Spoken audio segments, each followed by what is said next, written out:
Castle Keepers has been in business going on its 21st year. It began in 1989 out of necessity when the economy collapsed.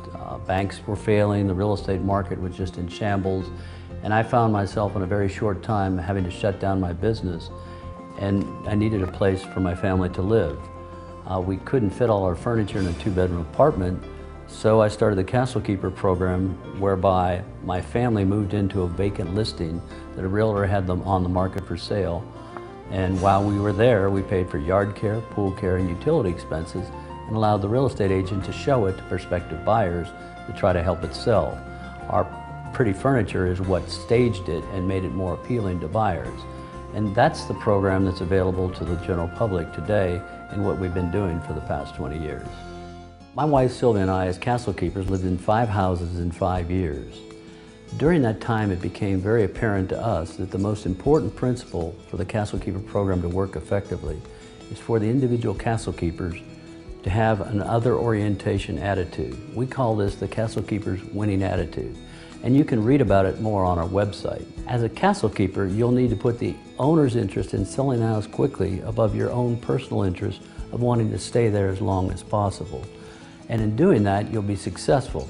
If you're not able to adopt this Castle Keepers winning attitude, you probably won't enjoy the Castle Keepers program.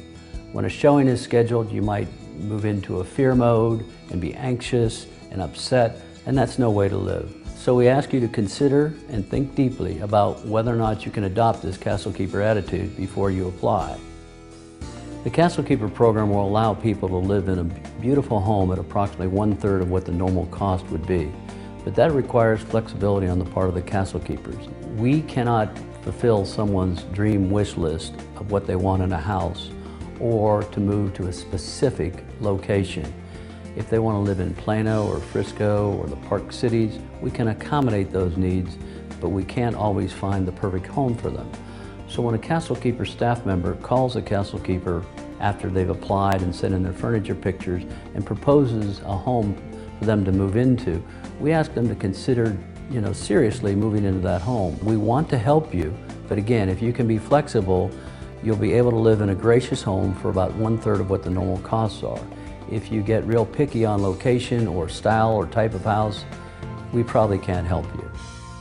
A lot of people ask us about pricing and costs in the Castle Keeper program, so I wanted to explain that to folks.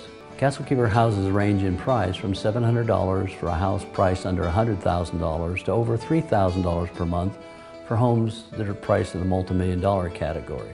There's no set fee schedule based upon the list price of a home. Pricing of a Castle Keeper's home is based upon its list price as one item, its location, how nicely it's updated and modernized, and the amenities that it provides, such as pool, spa, saunas, jacuzzis, etc. The main thing to remember is Castle Keepers houses are priced from $700 per month for a low-end, under $100,000 home to over $3,000 a month for multi-million-dollar homes. Once a person has applied online at the Castle Keeper website, the most important thing they need to do after that point is take quality furniture pictures. The reason why is we're going to send their furniture pictures to the homeowner of a home that we're proposing they move into. We ask Castle Keepers to take furniture pictures with a digital camera and then email them to us. So that way the Castle Keepers interior designer will be able to match your furniture to a home. When she thinks she has a match, what then she does is we send those furniture pictures to the homeowners of the vacant house that we're trying to fill. They look at those furniture pictures and decide whether or not to set up an interview with you, our designer, and the realtor at the house. If they agree, then you're going to need to have hard copies of your furniture pictures. You can bring them with you to the personal interview at the home. So please go to our website and read about lighting, how far away from the furniture to take the pictures, how to take them in grouping and not close-ups, etc., because this will be your first impression to the homeowner. Once the homeowner preliminarily approves the furniture pictures of a Castle Keepers, then we set up a meeting at the individual home that we're thinking of putting the Castle Keepers into. At that home, the Castle Keepers will meet with the homeowners if they're in town, the real estate agent, Castle Keepers interior designer, and they'll walk through the home with hard copies of their furniture pictures, showing the owner and the agent What furniture will go in the living room, what furniture will go in the dining room, the master bedroom, the family room, etc. It is based upon the interaction at that meeting at the home with the owner and the agent that determines whether or not the castle keeper gets to live in the home. If the homeowner likes the castle keeper and their furniture, and if the castle keeper likes the homeowner, the agent, and thinks they could live in that home, then a match is made and we go to contract. Once a match is made and contracts are signed, then the next step is for the castle keeper to transfer all the utilities, water, electricity, and gas into their name at the castle keeper house prior to move-in. They'll need to give us account numbers for each one of these utilities and the date of transfer into their name in our office so we can post it in their record. Then they move in on the appointed date for move-in, which has been agreed to by all the parties, and they set up their furniture. They have 7 days in which to get their furniture staged in the house before another walkthrough is scheduled with the owner, the agent, and castle keeper's interior designer. At that 7-day walkthrough of the house after the move-in has occurred, the agent, the owner, and castle keeper's interior designer might make suggestions to the castle keepers regarding buying some plants, moving pieces of furniture to a different location, buying a picture to go on a wall, etc. The castle keeper then has 3 days after that to accomplish those requests and get the house totally staged for a final walkthrough. Once the house is signed off at that second walkthrough and the home is approved, then it's ready to sell and the castle keepers can just continue living there until an offer comes in. Let's talk about yard care. We mentioned that the castle keepers, when they move into our home, are responsible for yard care, pool care, and utility expenses. We ask a castle keeper to maintain a yard just like they would if it were their own home. Mow the yard at least once a week during the spring months when it's growing very fast, edge the sidewalks, weed the flower beds, keep it neat and clean. If you'll do that, that'll help the owner a lot. Okay, let's talk about pool care. If you can convince the castle keeper staff that you have previous experience caring for a pool, that you know how to backwash it, empty the skimmers, etc., you'll be permitted to maintain the pool on your own. If you do not have previous pool experience, you'll be required to hire a pool care company. Let's talk a little bit about the condition of the house for all showings. The home must be tastefully staged, neat and clean, available for showing. So when the castle keeper takes a shower in the morning, all bath towels have to be hung up. When breakfast is finished, all the dishes need to go in the dishwasher, not in the sink. The house should be vacuumed. It should appear just like if the castle keeper were trying to sell their own home, what would they do to try to get the house neat and clean? We ask them to treat the castle keeper house the same as if they were trying to sell their own home. Showings can occur from 9 a.m. to 8 p.m. 7 days a week. Sometimes there'll be we call a surprise showing. Agents sometimes drive potential buyers through neighborhoods just looking at streets and trying to decide where they might like to live. In that situation, a buyer might say, let's look at that house, which is the house in which the castle keepers are living.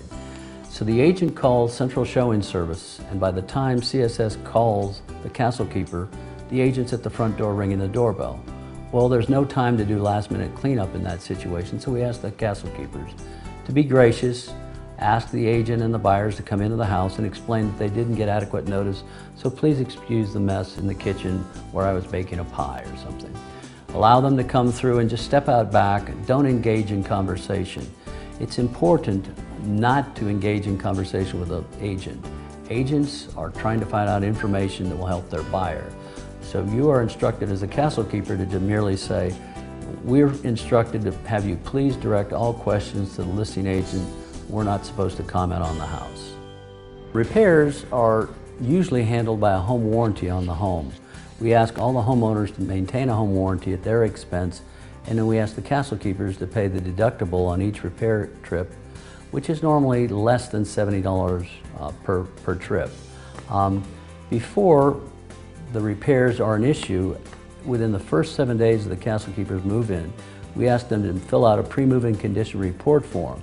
On that form, they note anything that's not working properly at the home. We also ask them to take photos of any damages to the home, which might be expensive to repair later after they move out.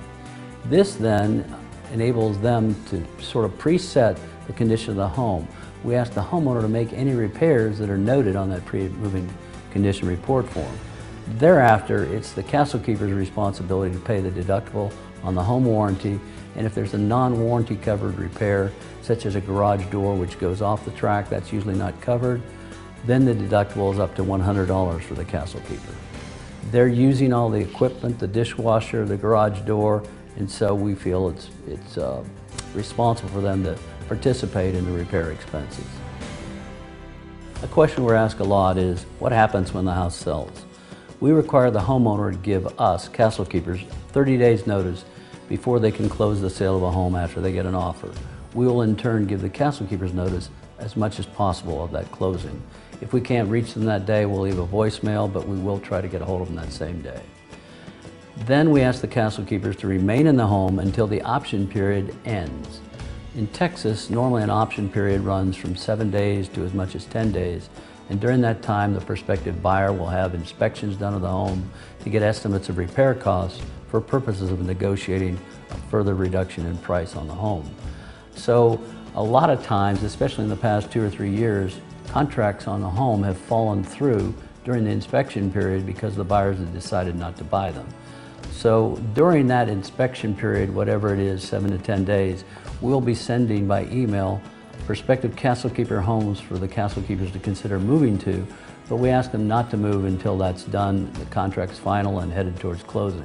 Then we would like them to move out between 3 and 5 days before closing so we can do a final walkthrough of the home with the owner and the agent to assess any repairs that must be made, if there are any.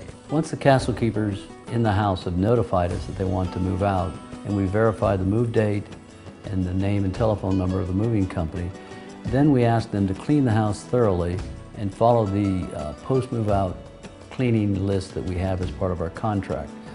If they're able to do this and get the house in a neat and clean condition, then there shouldn't be any charges against their deposit unless there's been some damages. We ask them also give us a forwarding address and telephone number because we want to be able to refund their good faith performance bond within 30 days of their move-out date.